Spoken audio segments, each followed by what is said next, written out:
Hi everyone, welcome back to Everything Startups with Zaifak. I'm your host, Afaq Ahmed, and today we need to talk about something that is shaking up careers, companies, and entire industries. The brand new H1B visa rules in the US. Yes. So here's the big headline. Any new H1B petition filed after 21st September now requires 100,000 US dollars payment from the sponsoring employer. Yes, you heard that right. $100,000. On top of that, the Department of Labor is revising wage levels too, which means companies can't just bring in foreign workers at lower salaries anymore. And while people already on H1B and are in US, they aren't immediately affected. These rules change the game for anyone hoping to start fresh and who want to visit arrive in US on H1B for the first time. So this is for them. The government says it's about protecting American workers, preventing wage undercutting, and making sure H1B really is for high skill, high pay roles and not cheap labor. But critics say it could hurt US competitiveness and push talent elsewhere. So, who's affected? Employers, workers abroad, and industries. Big tech firms, outsourcing companies face massive new costs if they want to send people on H1B to USA, America. And smaller startups, they will struggle even more because they can't afford to file H1B with this 100,000 US dollars fees. If you are waiting for the H1B chance, opportunities just got narrower. Tech industry, IT, engineering, and even healthcare could feel the pinch. India, which sends the largest number of H1B workers, is going to hit hard. We could see fewer skilled workers coming to the US from now, higher wages in certain roles, and maybe even companies moving more jobs offshore. Some firms might fight back in court, arguing the fees is illegal. And the vague national interest exemption, that's a wild card. Who qualifies and who doesn't? So, this is pro country, pro US, or anti innovation? So, let's step back and ask this big question.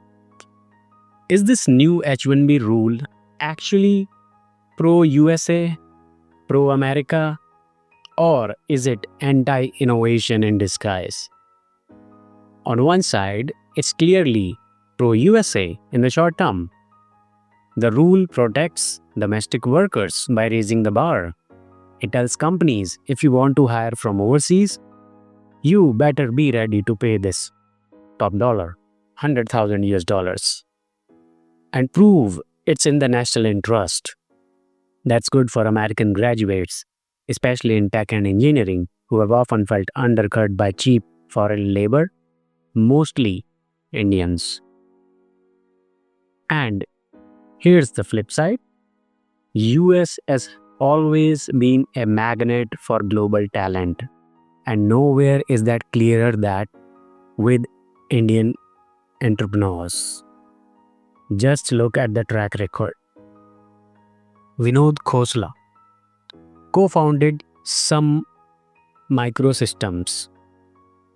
Vinod Khosla shaped the foundation of Silicon Valley by starting Sun Microsystems.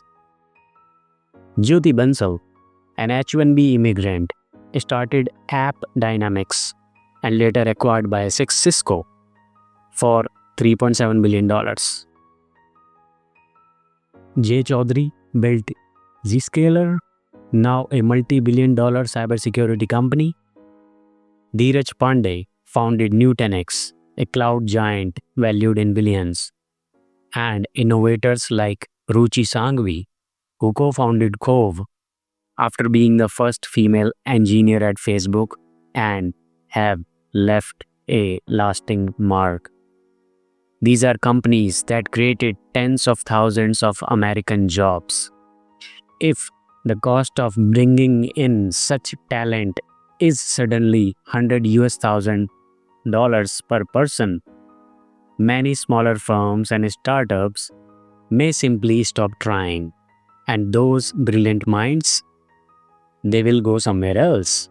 They will go to Canada, Europe, UAE, Australia, Singapore, or maybe they even stay in India and innovate there instead.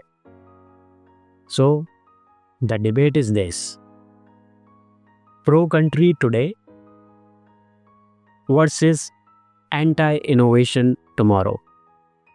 It's a trade-off. Protect jobs now or fuel innovation for the future. And honestly, the answer may depend on which side of that equation you are standing on.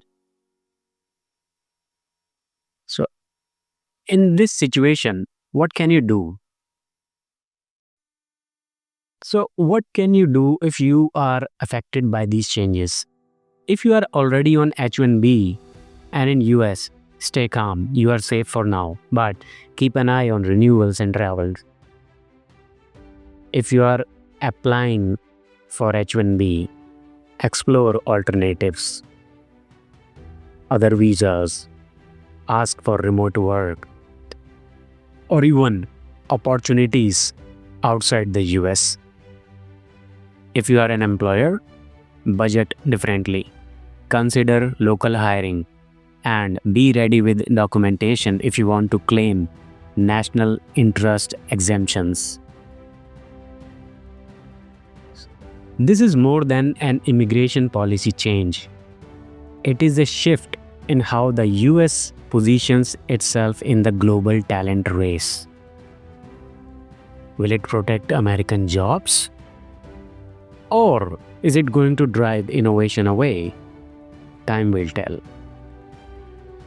That's it for today's breakdown.